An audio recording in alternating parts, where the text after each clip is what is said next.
sculpted woman. You know, I think that's, you know, one of their fantasies is an interesting person to be with occasionally besides the same old wife that they go home to every day.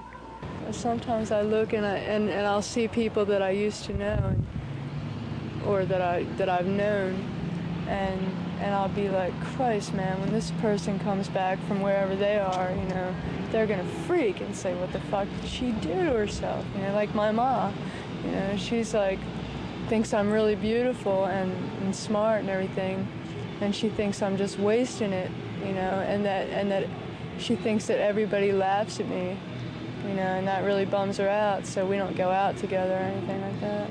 She just thinks, you know, that I should wear eyes-odd shirts and try to fit in, but, you know, it just doesn't work. My mother's shrink won't let her see me because he thinks it's real destructive to her, even though he thinks I should do what I want. You know, I'm 23, I should be able to do whatever I want.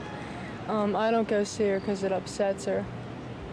I was 13 and 12, and I was going away for days and days, and my parents weren't real fond of that. You know, I was addicted to Seconal and Valium, and I was living in my closet for a while, a long while, and I was always cutting myself up, you know, bashing things and, you know, into my head.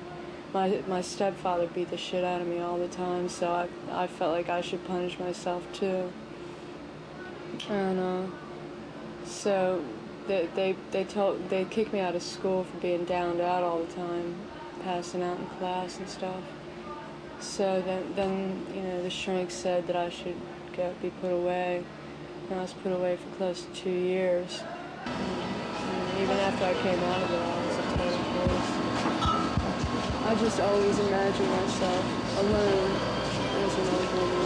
I can just see myself in my rocking chair with my grandchildren telling me all these bizarre stories about my life, because little kids love old people that have interesting stories.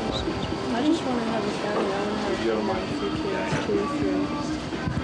And I just help them out and help them be people that understand other people and tolerate everyone, you know. Or at least try and understand everyone's point of view.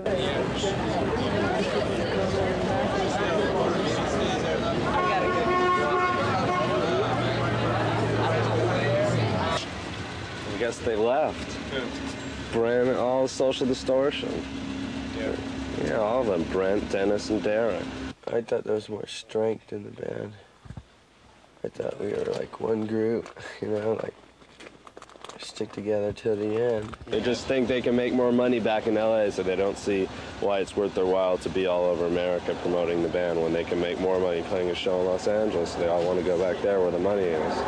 But things start to look a little brighter, man. I'm gonna start looking for new members. And I will keep the same name, and I will keep the same songs.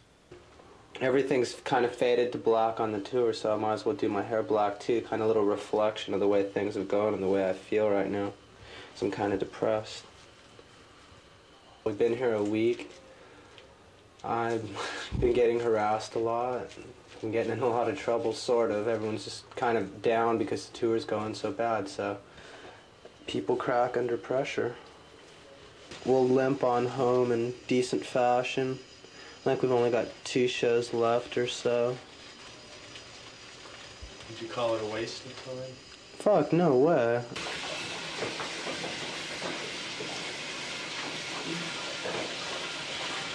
Now when I get home, diet blonde again and go back to the beach. Style.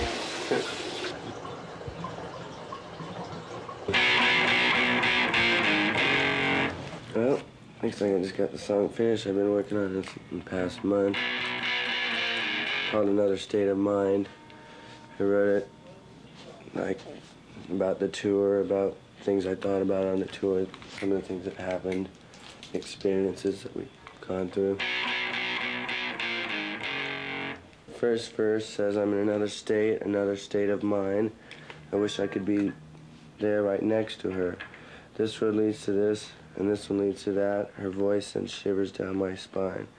The chorus says, "These scars in my flesh, I'm bruised and I'm bloody. Only she knows the pain that I've been through.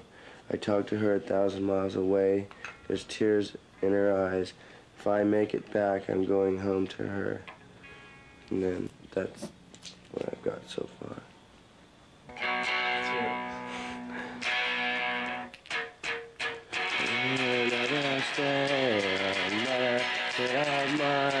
I wish that I could be there, right next to her.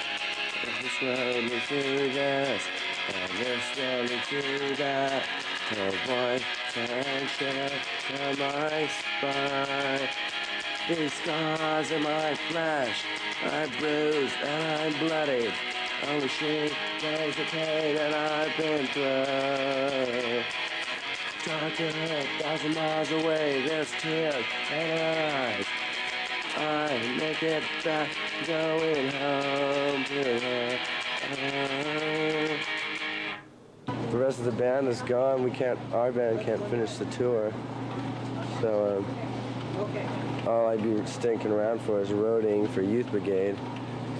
And I'd probably be getting in the way more than I would be helping. So just figured I'd go home. I had a great time. It was fun. It was the best summer I ever had. The king. All right, man. Take care. Don't badmouth myself. Don't badmouth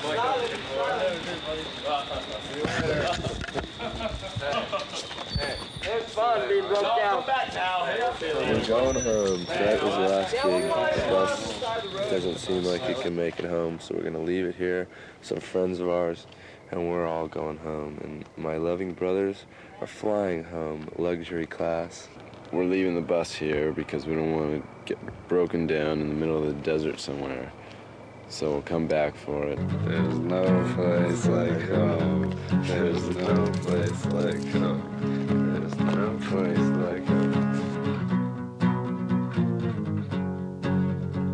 Okay, we're going in the video truck right now. The one that's been following us around from LA this whole time. Oh, my hand. Hey, Mom, 30 hours right like this. You see it live on television, Mom. Just like this, 30 long hours. Leave him here, leave him here. Climb in, Mom. Get to your spot for the next 2 days.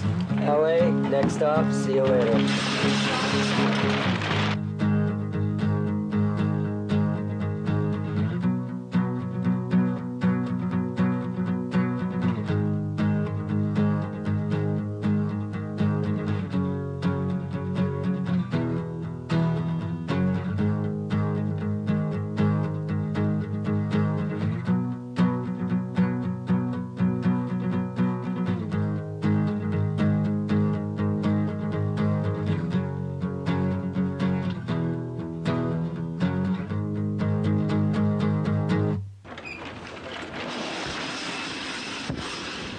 Well, we finally made it home.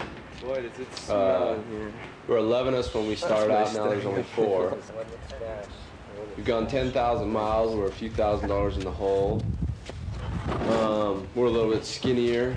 I'd say that we're not as good friends as we used to be, at least not right at the moment. We know each other a little bit better. You might think that this is a dismal failure, and you might be right to a certain extent. Monetarily, it is a dismal failure. But that's not what we set out to do. We didn't set out to make money. I think we've accomplished what we set out to accomplish pretty much. And that's what's important to me. Was it worth it? Nice. Yeah, I'd say it's worth it. I mean, there are times when you wake up and things look like they were falling apart. You just wanted to go home and forget the whole thing. It was a real pain. But then there are the times when you pull